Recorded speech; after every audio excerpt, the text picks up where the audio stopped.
with your own challenges and your own struggles, when you're going through your own stuff and you're watching your child go through their stuff, like, what's going through a mother's mind in that situation? Like, how are you dealing with your own stresses and pains and trying to be there? And often, as Selena said and you said, children don't want their parents involved at a certain time, right? Like, I can relate to that completely. Like, I think, I listened to everything my parents said up until I was 13 years old. And then from like 13 to 25, I didn't want to hear from them. And then after 25, I was like, oh, you guys were the best. Like, you're right. Like, you're right about everything. And you go through that journey. So, when your child doesn't want your help, when your child is not allowing you in, like, what goes through a parent's mind, especially when they're going through their own work themselves? I just needed more therapy and a feeling, and you feel, because I want to use this term lightly, like, you feel like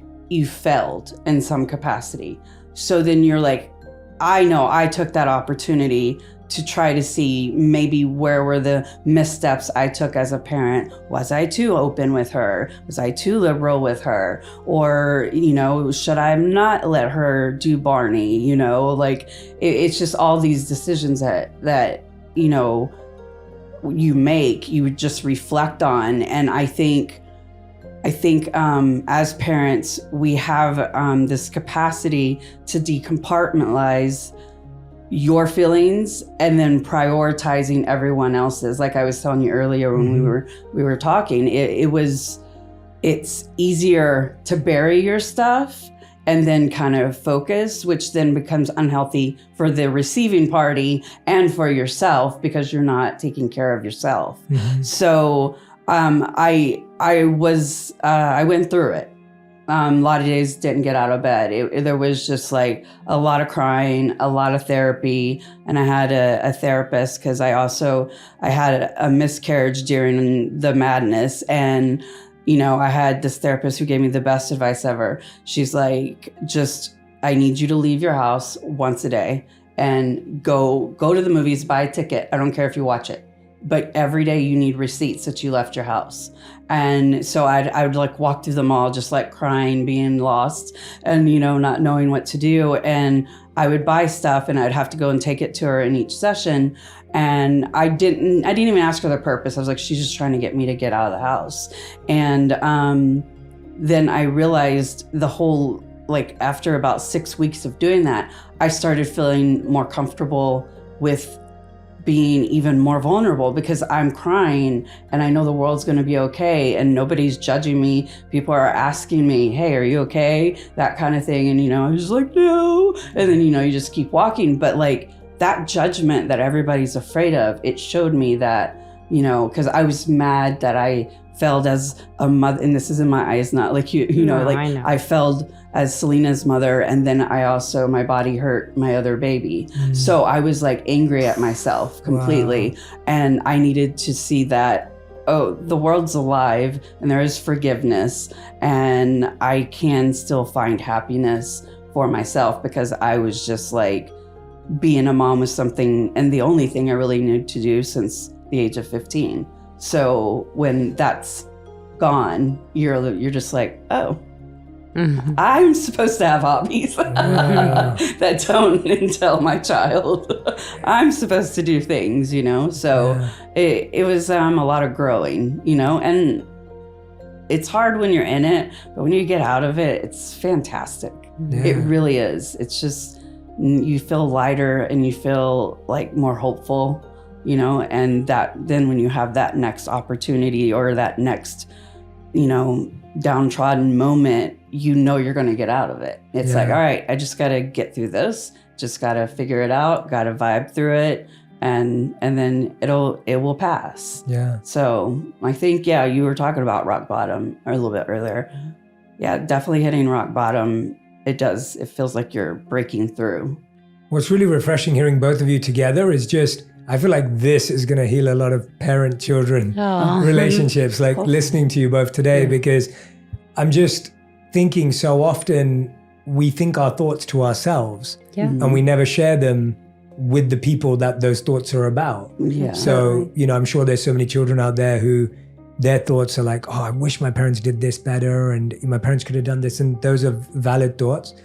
And then there's parents out there at the same time having the same thought of like, I wish I didn't do that to them. And and often we just never find out. We never know because we don't get to have these open, honest dialogues. And so I really think this, on top of everything you both are doing, this is really going to inspire a lot of parents and kids. Yeah, it's because it's even listening to you, I'm thinking of my parents and I'm thinking of my friends' parents and I'm thinking everyone needs to be able to open their heart because somewhere everyone's painting themselves the villain and someone's painting themselves as the person who messed up and got everything wrong. Yeah. And in our head, we're thinking, oh, they got away with it, or, they're not aware of it. So I find, were you always open to therapy and always open to this self-work? Was that a part of who you were as well always? And that was, or was that something you kind of turned to at a certain point? Well, I will tell you a haunting little secret that when I was really young in junior high, I wanted to be a criminal psychologist.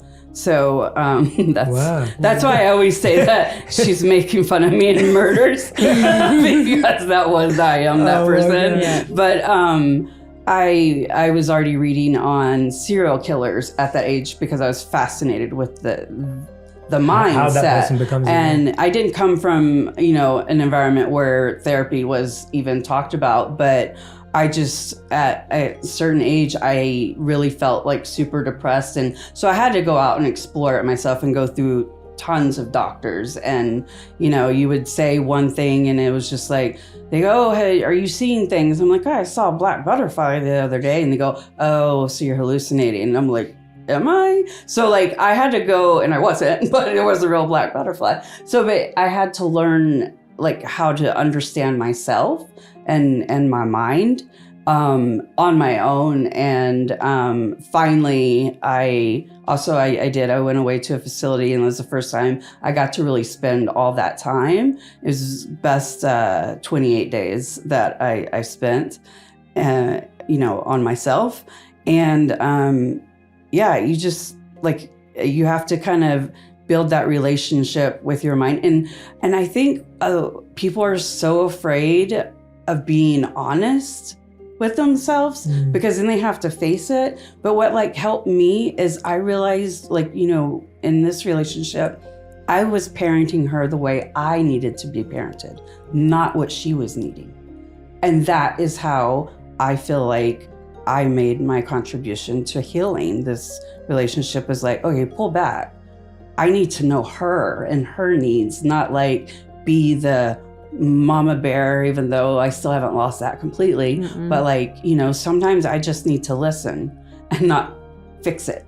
And so that was the biggest thing. I think I really went on a little tailspin there, but that was the biggest thing that I learned through that whole time that we were separated. It was seeing who I was and how other people see me. And I do that every day. I'll say something, I'm like, okay, how did that come off to someone else? Because I have ADHD, so I'm quick to spurt out whatever's in my brain. And then I'm like, they really didn't need to know that, but it's out there in the world now. The self work in this room is amazing. The amount of self-reflection and self-awareness in this room is really strong. This is very powerful stuff. No, and you did not get lost on a tangent at all. I think everything you just shared with us, even you just coming to that conclusion of knowing that you're parenting someone that you deeply love in a way that you wanted to be parented, I think that is at the core of so much of how we all live, right? We're all loving people the way we wish we were loved, and we're all hurting people the way we wish we weren't hurt. And it's just fascinating when we finally, look beneath the surface and uncover why it's all there and where it is. And to do that together and separately. I love this idea that there were times when you had to do this at a distance from each other as well. I think that's such a healthy message to be out there as well in the world. I think we're often all trying to solve all our issues in the same place. And that creates, definitely. I think there are moments even in friendships where it wasn't necessary for me to take a step back and figure out what is serving me, what's not serving me, what makes me happy, what's challenging me, what's helping me move forward versus what's not. I think it's really important.